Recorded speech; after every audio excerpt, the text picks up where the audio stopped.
یوم تبیض وجوہ، ایسے ہی لوگ جن کے یعنی انسان کے لیے شاید دنیا میں سب سے زیادہ مشکل کام اپنے دل کی صفائی، کہ کسی کے بارے میں بھی دل میلا ہونے کے بعد اس کو صاف کر لے اور اس میل کی تہ کو جمنے نہ دے، بڑھنے نہ دے، زیادہ نہ ہونے دے.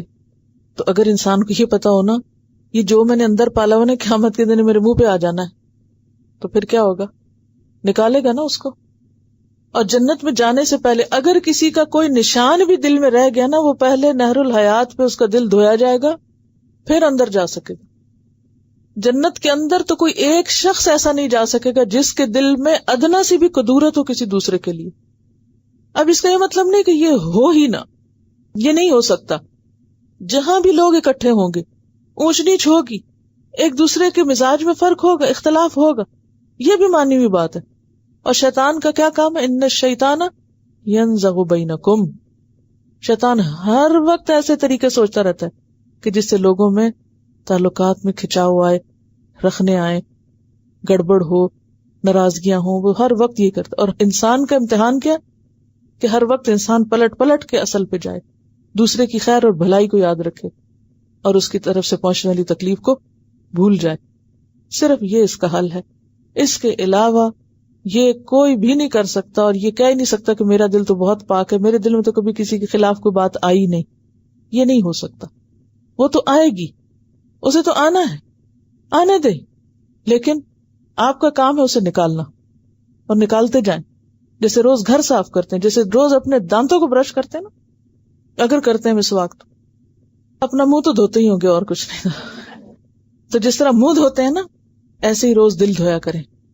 رات سوتے وقت کہا کریں یا رب میں نے سب کو معاف کر دیا، میں نے معاف کر دیا. آپ دیکھیں اتنی سکون کی نیند آپ کو آئے گی. اور اگر آپ معاف نہیں کریں گے نا تو پھر آپ ادھر پہلو بدلیں گے تو باتیں یاد آئیں گی اور نیند نہیں آئے گی. پھر ادھر پہلو بدلیں گے تو باتیں یاد آئیں گی اور نیند نہیں آئے گی. اور اگر آپ کہیں یا رب میں نے معاف کیا، تو معاف کرنے سے کس کو سکون ملے گا؟ اپنے کو. اور جلنے کوڑنے سے خود کو نقصان.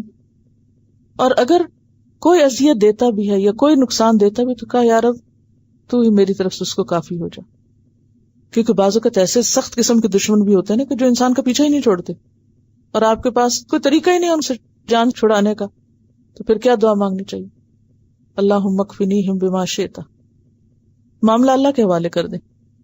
فاما الذین اسودت وجوہہم، تو جن کے چہرے سیاہ ہوئے ان سے قیامت کے دن ایک سوال کیا جائے گا.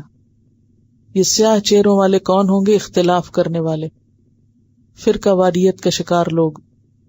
اکفرتم بعد ایمانکم، ایمان لا کے تم نے کفر کیا. یہ کون سا کفر ہے جو ایمان لانے کے بعد ہوتا ہے؟ نہیں، یہ مرتد نہیں ہے، یہ اختلاف ہے، تفرقہ بازی ہے. یہاں یہ بہت سخت آیت ہے قرآن پاک کی. ایسے لوگوں کو جن کی ساری توجہ صرف اختلافی باتوں پر ہو، جو اختلاف ہی بھڑکائیں مسلمانوں کے درمیان، نفرتیں اور عداوتیں پیدا کریں، یہ ان سے کہا جائے گا اکفرتم بعد ایمانکم، ایمان کے بعد تم نے کفر کیا، مسلمان ہو کر اختلاف کیا، مسلمان ہو کر نفرتیں پھیلائیں، مسلمان ہو کر ایک دوسرے کی جڑیں کاٹی. کتنی بڑی بات ہے یہ. فذوقوا العذاب، چکھو عذاب، بما کنتم تکفرون، بوجہ اس کے جو تم کفر کیا کرتے تھے. سورۃ الروم میں اللہ تعالیٰ فرماتے ہیں وَلَا تَكُونُوا مِنَ الْمُشْرِكِينَ، تم مشرکین میں سے نہ ہونا.